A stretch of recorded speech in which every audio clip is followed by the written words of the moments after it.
volviendo complicado. Bien. ¿Qué es lo que va sumando? Vamos a esperar que suban todos los chicos.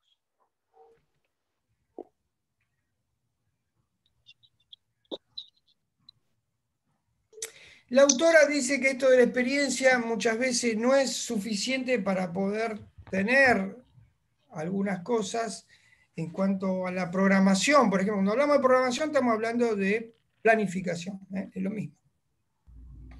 Pregunta, profesor. Sí. El tema de la experiencia también es una construcción, ¿no? Que nosotros vamos a tener que ir elaborando junto con los alumnos. O sea que a Exactamente. medida que vayamos caminando o transitando esto, también va a ser mejor la forma de transmitir. Exactamente. Es así como vos decís. Sí, sí, sí. Además, uno con los años va a ir mejorando, va a ir repensando, va a ir reflexionando, ¿no? Y para esto, la autora dice que se necesita no solo para qué enseñar tal contenido, tal tema, tal problema, ¿no? Sino también cómo enseñarlo, que es un poco lo que vamos a ver y lo que va a ofrecer acá el instituto. Y agrega algo que a mí me parece que es muy importante, que es la toma de decisiones, ¿no? Todo esto es necesario para ver qué decisión voy a tomar con respecto a la programación y en el momento de llevar a la práctica esa programación. Me voy a prender la estufa porque me estoy congelando. Bueno, ¿cómo adecuar, ¿no? Digamos, estas formas particulares? Porque en realidad el para qué enseñarlo, cómo enseñarlo y en la toma de decisiones está con el conocimiento del grupo que yo tengo, ¿sí? Si, por ejemplo, no conozco a Roberto, a Iván, a Cintia, ¿no? A Florencia, ¿cómo llevo adelante todo el programa, todo el cuerpo que de alguna manera queremos entregar? Pues son sujetos concretos, como dijo la autora, ¿no? Para esta discusión, la autora maneja o propone dos cuestiones, ¿no? Una de las cuestiones es la necesidad de que los docentes podamos reflexionar, ¿no? Constantemente de nuestras prácticas. Esto es importante. Y estas reflexiones que nos puede llevar, que no pudieron aprender, como les traje el otro día de Kush, ¿cuándo van a aprender? Nos lleva constantemente a la reflexión, ¿no? Ese saber tenebroso. ¿Y qué alternativas voy a ofrecer yo para fortalecer,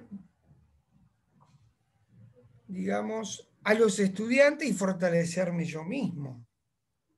Para eso es lo que yo muchas veces les sostengo a ustedes, que es necesario no solo ser un trabajador de la educación, sino ser profesionales, ¿no? Que esto es lo que a nosotros nos va a ayudar bastante. Y la otra cuestión es la necesidad de contar con acciones básicas, conocer acciones básicas, didácticas, ¿sí? Caminos. Esos caminos tienen que ver con la metodología y con las estrategias.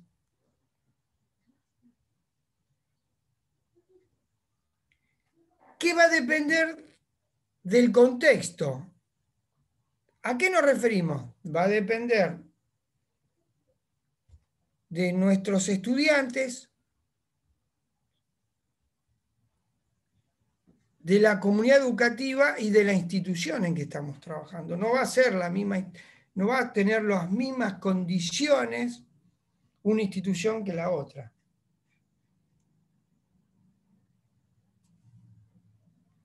Y en la página 48 hay una cita muy interesante que hace la autora, que dice: la didáctica debe brindar un campo de conocimientos que permita formular distintos criterios y desarrollos metodológicos en la enseñanza, distintas intenciones educativas. Bueno, yo tengo intenciones en la educación, por supuesto. El problema está en la honestidad que yo pueda dar en estas intenciones. Si tengo intenciones políticas partidarias o tengo intenciones en el desarrollo cultural de nuestros estudiantes. ¿Sí? Cuando hablamos de desarrollo cultural de nuestros estudiantes, estamos hablando de la autonomía que puedan tener. ¿Estamos con esto, chicos? Ser respetuoso en esta situación. Y además que estamos trabajando con estudiantes totalmente concretos. Con respecto a... Hay un aspecto que a mí me parece que es muy interesante y que debe estar presente en la evaluación diagnóstica, que es la información y la comunicación. Esto también es muy importante en tenerlo en cuenta en nuestra programación. Hay tanta información dado en las redes sociales, en los medios masivos de comunicación, que nuestros estudiantes muchos no absorben y tampoco, digamos, mejor dicho, no sé si es el término correcto, pero no participan mucho de esto de la información en los medios masivos de comunicación. Tal vez en las redes hay alguna información que les llega, ¿no? Y nosotros también vamos a estar involucrados con estas informaciones que les llegan a estudiantes, ¿sí? La veracidad del mismo es un tema que también nosotros debemos tenerlo en cuenta y debemos trabajarlo, ¿no? Estamos viviendo una sociedad informacional donde la información abundante lo que busca es desinformar como objetivo muchas veces, ¿no? Que nos encontremos desinformados. Entonces, la autora habla un poco de que la escuela debe tener un control de esa información, o mejor dicho, no sé si me gusta mucho el control. La palabra control es bastante dura en algunos aspectos y me parece que había que de alguna manera podemos decir, compartir esa información y ver qué caminos tiene con respecto a la realidad misma, ¿no? Esto nos lleva a aplicar nuevos recursos, nuevas formas de poder programar y yo no digo, a mí me parece que a veces es necesario, ¿no?, presentar 2 o 3 periódicos y que demostrar que los periódicos tienen empresas, responden a empresas a intereses más económicos que ideológicos muchas veces, ¿no? Entonces eso también los chicos deben entender porque leen el diario y piensan que es la pura verdad muchas veces. Entonces eso también partir de una problemática y a partir de ahí tener en cuenta esto, ¿no? Bueno, la didáctica general, la autora dice que se ocupa y preocupa más que nada de buscar criterios metodológicos con las distintas orientaciones de la enseñanza, ¿no? Cuando hablamos de distintas orientaciones, estamos hablando de distintas disciplinas, ¿no? Y con diferencias en los aprendizajes. Y esta variable a mí me parece que es muy interesante, las diferencias de los aprendizajes. No todo el mundo aprende al mismo tiempo y de la misma manera. Esto tengámoslo en cuenta, chicos. Nuestros estudiantes concretos no quieren decir, porque algunos vienen a rotular, este está más atrasado, este está más adelantado, saquémonos de encima de esos prejuicios. Tenemos distintos ritmos de aprendizaje, distintos tipos de miradas, ¿sí? Entonces, matrices culturales, entonces esto también tiene mucho que ver si no estamos homogenizando, estamos buscando controlar, y bueno, esto debemos evitarlo. Cuando hablamos de distintas formas de aprendizajes, para la autora, la didáctica general tiene 3 fuentes. Primero, las intenciones educativas, ¿no? Las intenciones educativas están marcadas también, si ustedes lo ven, con las políticas educativas, en los diseños curriculares. Acuérdense que el currículum es prescripto, que tiene condición de ley, por lo tanto se debe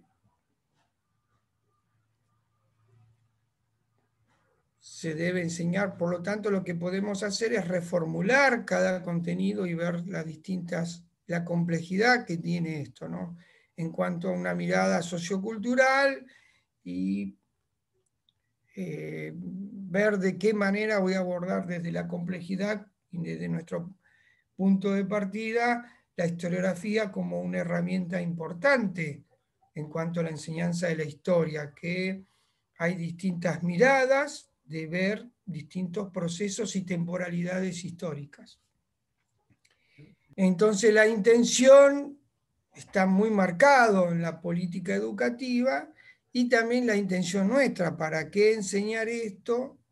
Y sobre todo cuando al momento que tengamos que tomar la decisión qué metodología, qué estrategia y por qué reformular ese contenido, porque el grupo supuestamente es lo que necesita trabajar, ¿no? Bien. Otra base fundamental es el conocimiento explicativo. El conocimiento explicativo tiene que ver con los estudios que se hacen, las miradas, en cuanto a lo metodológico, ¿no? Yo diría que hay un proceso para llegar al conocimiento explicativo. Primero está el conocimiento que podríamos decir exploratorio, explorar con respecto a cada uno de los aspectos que vamos a enseñar. Luego el conocimiento descriptivo, cómo describir ese proceso, y luego explicarlo. Explicar el proceso digamos, es una complejidad que está muy ligada, se me sube la gatita acá, explicar todo el proceso. Bueno, Florencia, suerte con el turno del médico. Entonces, ¿cómo voy a explicar todo el proceso, ¿no? Esto tiene una complejidad y una profundidad académica importante, ¿no? Me parece que lograr que nuestros estudiantes expliquen un proceso sería lo max. Entonces, lo más importante, que puedan explicar tanto en forma escrita como también en forma oral, ¿no? Que ellos puedan defender una posición y una mirada. Esto me parece que es muy importante que nosotros lo podamos lograr, ¿no? Digamos, en todo el transcurso,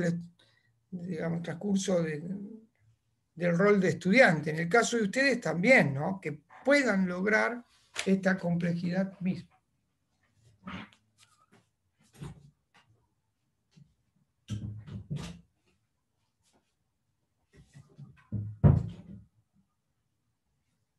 Bueno, no, se me sube una gatita, la gatita, y si no me deja, se me quiere subir acá a la computadora. Bien, y la última es la producción de criterios metodológicos para la mejora de la enseñanza. O sea, ¿qué criterios voy a utilizar metodológicos para poder que los chicos logren esto, ¿no?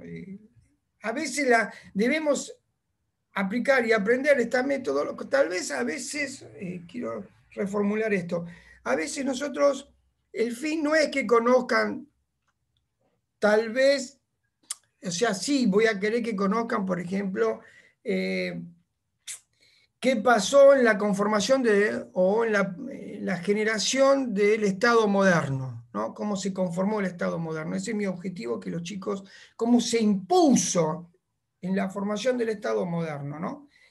Ese es mi objetivo. Pero yo a lo mejor es importante la metodología, quiero que aprendan la metodología, porque los chicos muchas veces no tienen la experiencia de problematizar, generar interrogantes, o sea, el paso sería, después lo vamos a ver a esto, el paso sería, va a haber una cúmula yo voy a tirar una pregunta general y a través de esa pregunta general, como hizo Kush, ¿no? Con esto de cuándo vamos a aprender, van a surgir interrogantes, que lo van a sacar los chicos.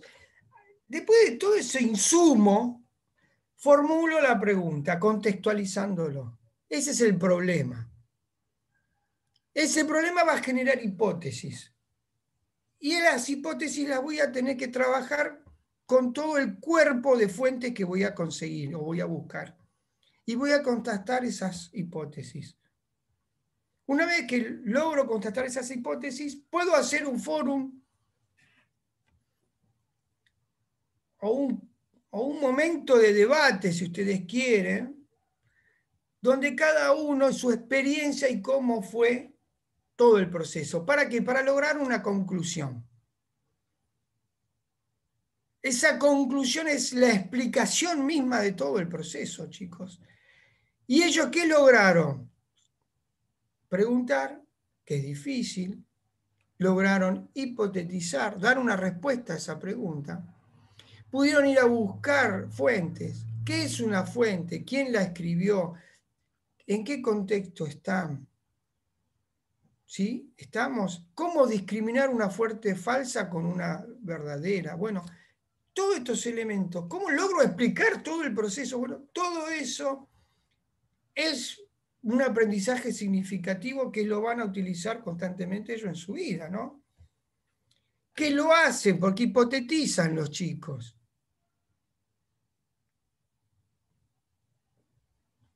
Me acuerdo una vez quise explicar hipótesis y un estudiante me dijo, ya entendí. Por ejemplo, me dijo, profesor, si yo tengo una cita con mi novia y no vino en 15 minutos, tengo la posibilidad que se haya ido con otro, me dice.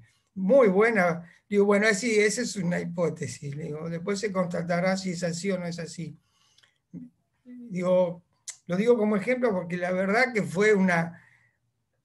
causó tanta risa y yo lo utilizo para mí mismo, ¿no? Que como él llevó adelante esa realidad, que a él lo atravesaba. Bueno, ¿estamos? ¿Se entiende esto? Entonces, digo, la misma metodología también es algo que que tiene que ver con la experiencia y la toma de decisiones. Bueno, ¿alguna pregunta? ¿Ninguna? Bien, entonces, la idea es de qué manera vamos a llevar estas didácticas específicas, cómo vamos a aplicar todo esto en la historia y en las ciencias sociales, cómo los contenidos a enseñar, los términos que vamos a utilizar, las estrategias, cómo manejar las consultas desde una biblioteca virtual, o cómo en esto vamos a tener en cuenta también ahora que estamos con la virtualidad, cómo hacer la consulta, dónde ir, porque las bibliotecas ahora dan turnos, cómo conseguir un turno, cómo ir a buscar ese turno, de qué manera puedo fotocopiar, cómo me puedo traer esa información, cómo puedo compartir esa fuente con mis otros compañeros si estoy trabajando en grupos, por ejemplo, ¿no? Es muy interesante, ¿no? Valorar esto de la cooperación, ¿eh? Ojo que esto es fundamental. El aprendizaje no tiene que ser individual, tiene que ser colectivo, esto ya lo sabemos, ¿no? Así como ustedes trabajan colectivamente, es necesario también que tengamos un trabajo a nivel colectivo.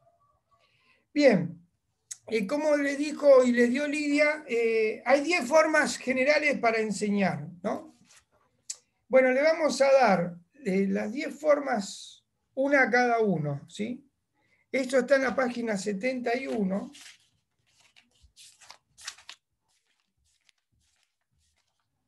Bien. Ailén, ¿estás ahí? ¿Estás ahí, Sí, Ailén? profe. Bueno, a usted le tocó contenidos relevantes. Listo. Es cortito. Celeste, ¿está ahí? Hola, profe, sí. Bueno, implicar activamente a los alumnos en las tareas. Es la segunda, página 72. Implicar activamente a los alumnos en las tareas. Esto es lo que vamos a trabajar la clase que viene. Si usted, cortito, yo voy a acompañarlos a ustedes, así que no es que yo me voy a hacer. Cristian, siempre le toca la más fácil, qué suerte que tiene. Trabajar desde lo concreto y real. Cristian. ¿Yo, profe? Cristian Forti. Ah. Perdón, gracias, Cristian Castro, por avisarme. Cintia Lucero le tocó recuperar los códigos y lenguaje de los alumnos, un tema terrible ese para trabajar. Página 73. Cristian Castro, ahora sí, incluir la emoción en la enseñanza. Me va a cantar Azul ahí. Ahí me va a cantar Azul y me va a convencer. Saca la guitarra ahí, ¿eh? Ahí saca la guitarra, me va a cantar Azul, Cristian, es terrible. Pero bueno, ¿qué va a hacer? Página 74, Cristian. Gracias, profe. Castro. Después, ¿quién sigue? Cristian Castro. Ailén ya está. A Martín no le dieron nada. Sí, ya le llega. Leonardo Cabrera. Comunicarse en forma personalizada. Ok. Sí, comunicarse en forma personalizada. ¿Sí? Ok, perfecto. Luna, promover el trabajo grupal, página 75. María Laura, incluir temas o problemas sociales, este es muy importante, incluir temas o problemas sociales o personales de interés para los alumnos. Un tema muy interesante. Gracias, profe. A usted. Ese está en la página 75, María Laura. Marilina, evaluar sus avances, errores y mejoras y estimular la autoevaluación. Este aspecto está muy... ¿Sí? Nicolás Martín, mantener la coherencia entre lo que Hola, se dice profe. y lo... ¿Cómo le va a Perdón. usted, Nicolás? ¡Qué alegría! Bien. No sabía que estaba, mire usted. No, estaba, pero salí hace un rato. ¿Qué hay que hacer ahora con esto? Justo esa Va a parte tener me que escuché. exponerme la clase que viene qué es lo que significa esto. Bueno, ¿cuál es, profe? Mantener la coherencia entre lo que se dice y lo que efectivamente se hace. Mire usted este tema que le tocó a usted. 76 la página. Pero, profe, ¿qué dijo? Mantener la coherencia. Entre lo que se dice y lo que se hace. No me dé un ejemplo de un político, por favor, porque si no, por si no sonamos. Bueno, ok. Sí. Genial. Página 76, profe, dijo. Sí. Perfecto, gracias, profe. A usted. Bueno, y después tenemos, se mezclaron las cosas acá. 10 criterios didácticos para la motivación. También está en la página 71, ¿no? Es lo que estuvimos viendo, ¿no? Sí. No, la que yo le dije es 52, no, me equivoqué, chicos. Bueno, ténganlo ahí eso. No, pero me equivoqué. Bueno, me equivoqué. Esperen que voy a buscar la 52. 52 me parecía que estaba bien. 10 formas generales para enseñar. Bien, esto es la 52 ahora, ¿sí? Ya tengan lo que ustedes, así ya lo tienen, lo vamos a trabajar igual. Bueno, Martín, ¿le falta? Vamos, Martín, le tocó método de transmisión significativa, página 53.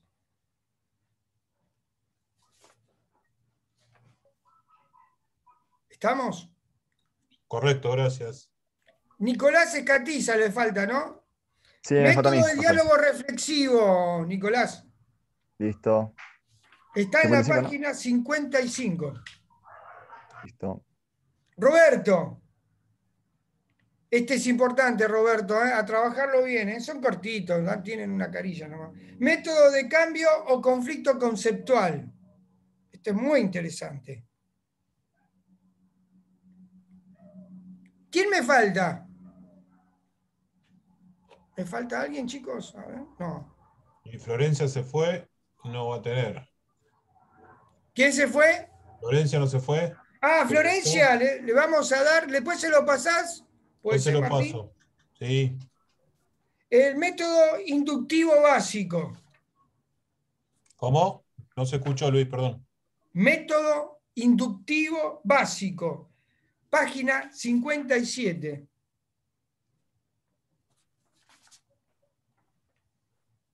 ¿Estamos? ¿Listo? Bueno, y le vamos a dar, porque Cristian era muy chiquito el tuyo, ¿sí? Muy cortito. ¿Puede ser que te agregue el método de investigación didáctica? Sí, profe, mándale nomás. Vamos todavía, esto es. ¿Leonardo Cabrera tiene? Sí, profe, me dio comunicarse en forma personalizada. Bueno, como me gustó mucho el método que aplicaste de caso, me va a explicar el método de estudio de caso, ¿puede ser? Página Dale, buenísimo. 61. Me gustó mucho el trabajo ese, así que así lo compartimos. ¿Lo cambio o los dos? Dejo los dos. Los dos. Buenísimo. ¿Está? Igual voy a estar con Profe. vos ahí, ¿eh? Estamos. ¿Sabe quién falta? Iván, que me avisó que se tuvo que ir. Bueno, Iván, Celeste, ¿le puedes agregar método de solución de problemas?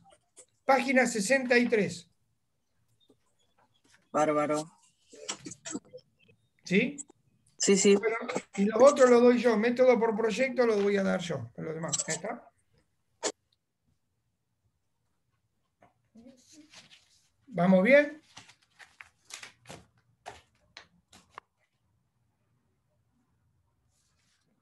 Bien.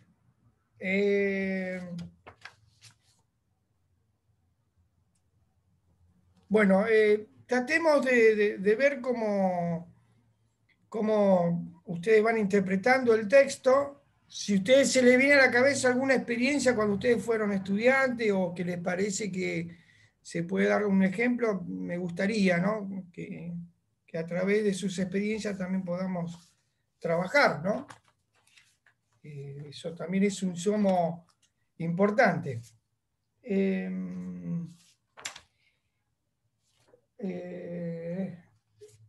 Un segundito que quiero... Bueno, luego vamos a entrar en evaluación, para poquito tengamos esto. Ustedes saben muy bien que la evaluación está relacionado con de qué manera voy a valorar yo, darle valor al avance de los aprendizajes. Ahora, esta es la nueva mirada que hay sobre evaluación, ¿no? De qué manera yo le doy valor al avance de los aprendizajes. Antes teníamos esto de la concepción de la evaluación, era medir hasta qué punto vos llegaste, hasta qué punto te falta. Bueno, eso, ya esa postura aparentemente se ha dejado de lado y la evaluación tiene que ver esto con esta idea de valorar los procesos, los avances. Ahora el problema está en qué pasa cuando no hay avance, ¿no? En el proceso de enseñanza y aprendizaje y en qué momento yo lo tengo que revertir, ¿no? Revertir es preocuparme qué nuevas estrategias voy a aplicar a esos estudiantes que no pudieron lograrlo, ¿no? Entonces, esta valoración que a mí me parece que vamos a trabajar bastante y además lo más me parece a mí que es un consejo que hay que... La evaluación tiene que tener criterios, ¿no? El criterio es como una especie de acuerdo que tengo con los estudiantes. Yo cuando a ustedes les subí el programa de las 2 unidades curriculares, los criterios de evaluación puse 2, en la forma presencial y en la forma virtual, ¿no? En este contexto de pandemia, los criterios es tener estos encuentros sincrónicos y los encuentros asincrónicos, que son los trabajos que ustedes tienen que completar. Yo no voy a tomar evaluación ni parciales, ¿no? Porque me parece que la construcción tiene que ser día a día con esta participación. A mí me parece que es muy importante los encuentros sincrónicos, que también no estoy tomando, soy honesto, no estoy tomando, mis compañeros muchos toman la presencialidad, ¿no? La asistencia. Yo me parece que cada uno sabe qué es lo que, hasta dónde llega. Entonces, esto también, a mi parecer, tenemos que verlo, ¿no? Y a lo mejor voy a pedir algunos videitos como para que ustedes vayan practicando esto, digamos, personalizado, para que yo de alguna manera también personalizadamente pueda decirles lo que pienso, ¿no? En cuanto a cuando tenga que exponer un tema, o este tipo de cosas que vamos a hacerlo constantemente, ¿no? Por eso también les pregunto a ustedes cómo lo ven, cómo es esto, cómo es aquello, porque es una construcción misma.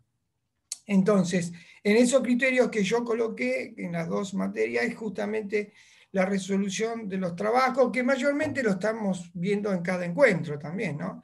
Pero bueno, van a aparecer algunos trabajos que a mí me parece que van a ser fundamentales, como lo dije, como es el informe de lectura, que lo voy a explicar el miércoles que viene en Historia Mundial, y lo voy a subir también en la formación, digamos, de la mirada, desde la perspectiva, cómo se hace un informe de lectura, cómo se cita, que a mí me parece que en todos los trabajos lo vamos a tener que empezar a hacer, sea directa o indirecta, para que nosotros podamos académicamente, como corresponde, con convenciones como necesitamos analizar, ¿no?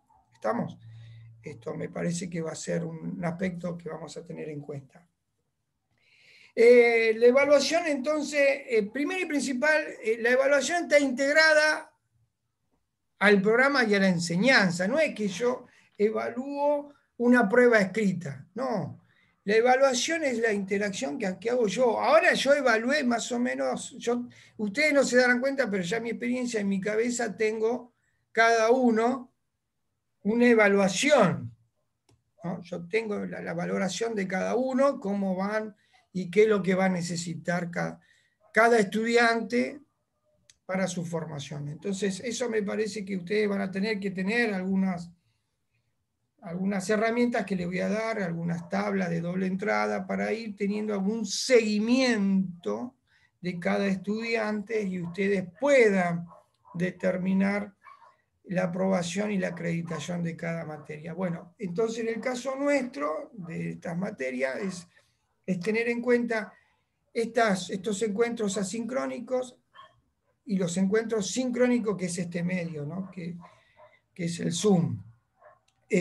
A partir de ahí, me gustaría que ustedes vean en cómo se sienten, cómo van con la materia. Yo quisiera eso, saberlo, porque este medio de la virtualidad no es tan fácil como en la presencialidad, ¿no? Entonces todos de alguna manera también estamos aprendiendo cómo vamos con los avances y de qué manera vamos a aplicar y cómo volver. Bueno, entonces hay alguna propuesta para la semana que viene de cómo cómo hacer un informe de lectura, que no es fácil, ¿sí? Es un tema bastante complejo hacerlo, pero bueno, es momento de hacerlo, y también vamos a ver si hacemos tal vez una reseña histórica, con algún texto. Bueno, no sé si hay alguna cosita más. Luis, Sí. dice Priscila, si no le da un texto, por favor. Ah, Priscila, mirá vos. Priscila. Sí, ya voy. Un minutito, ya estoy con Priscila. Ah, es el método por proyecto, si no me equivoco, es el que venía después. Un segundito.